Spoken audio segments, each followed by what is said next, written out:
Assalamualaikum warahmatullahi wabarakatuh.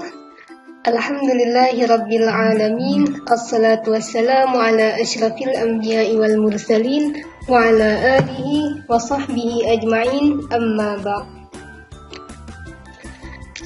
Oke, baiklah, pada kali ini kita kembali untuk melanjutkan materi kita terkait dengan bagaimana cara merangkai huruf, dan kali ini adalah bagian yang kedua. Yang pertama adalah bagaimana cara menulis huruf sin dan shin. Silakan perhatikan contoh berikut ini. Lihat, huruf sin maupun shin, ketika dia berada di awal kata ataupun di tengah kata, maka dia berada di atas garis atau dia menempel di garis.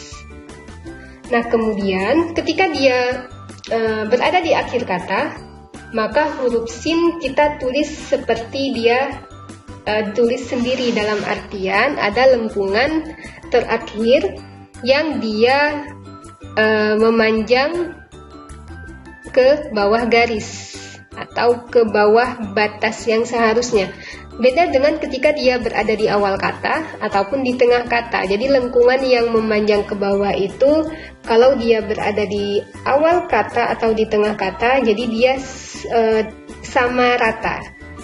Namun kalau misalkan dia di akhir kata, maka lengkungan yang terakhir dia berada di bawah garis. Nah, ini nanti mirip dengan huruf sod dan bod.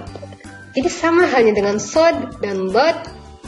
Nah, di sini juga nanti ketika dia berada di awal kata ataupun di tengah kata, maka dia berada di atas garis. Dan lengkungan yang terakhir, nah kalau dia berada di awal kata ataupun di tengah kata, maka lengkungan itu berada sejajar, jadi tidak di bawah garis.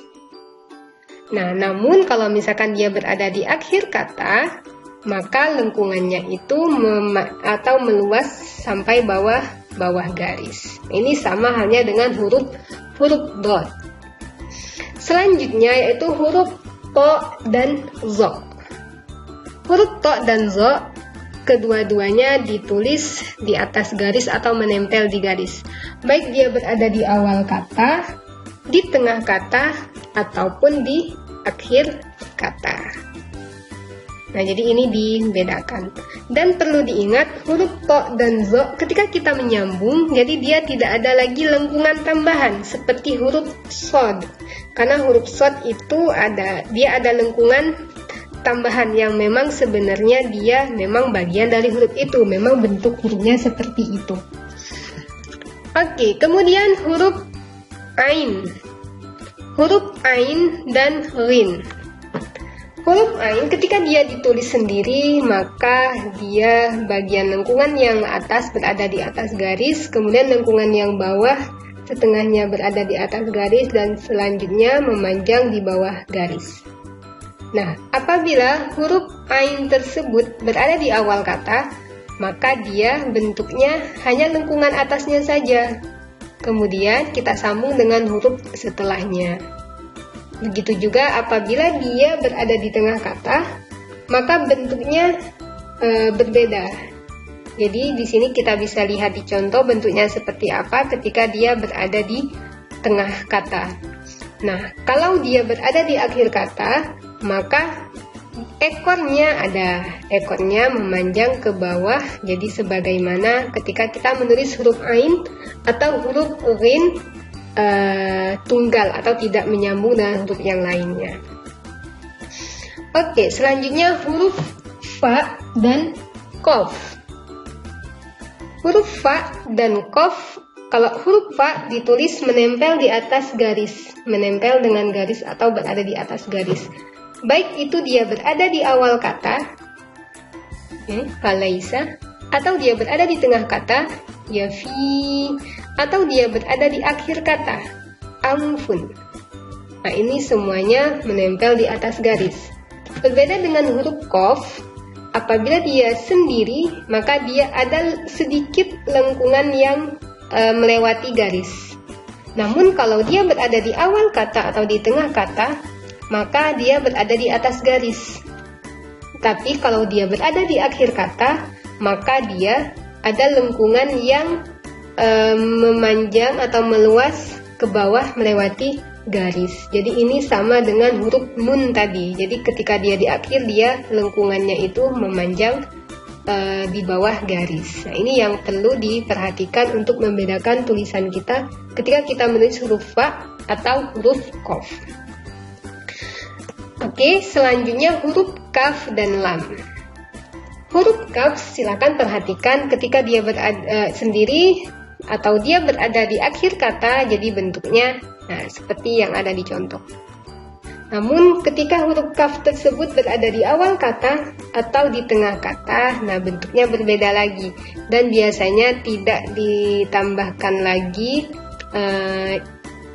bentuk yang mirip seperti hamzah ini. Jadi tidak ada lagi ketika dia berada di awal kata ataupun di tengah kata. Nah, kemudian huruf lam. Huruf kaf jadi berbeda dengan huruf lam. Huruf kaf tadi ditulis di atas garis, sedangkan huruf lam dia terdapat lengkungan yang memanjang ke bawah, di bawah garis. Apabila dia sendiri atau dia berada di akhir kata, contohnya bal, seperti di contoh. Sedangkan untuk huruf lam apabila dia berada di awal kata atau dia berada di tengah kata, maka huruf lam tadi dia berada di atas garis. Jadi ini yang perlu kalian perhatikan ya. Jadi bedakan ketika kalian menulis huruf kaf dengan huruf lam. Jadi perhatikan bagaimana caranya untuk merapikan tulisan kita. Selanjutnya yaitu huruf mim. Huruf mim, lihat ketika mim sendiri maka ekornya juga memanjang ke bawah garis. Namun ketika huruf mim berada di awal kata atau dia berada di tengah kata, maka dia sejajar dengan garis. Nah, ini saya rasa lebih mudah untuk mengingatnya. Kemudian ada huruf H. Huruf H juga di sini lihat. Ketika dia sendiri, kemudian ketika dia berada di awal kata, kemudian ketika dia berada di tengah, kemudian ketika dia berada di akhir. Jadi bentuknya berbeda-beda. Jika huruf H berada di akhir kata, maka dia bentuknya mirip seperti bentuk huruf ta marbutoh, namun dia tidak ada titiknya. Dan berbeda lagi ketika dia ditulis di awal kata dan di tengah kata. Jadi ini yang memang perlu kita perhatikan, ya. Baiklah, demikian untuk materi kita pada kali ini. Terima kasih atas perhatiannya, semoga bermanfaat. Wassalamualaikum warahmatullahi wabarakatuh.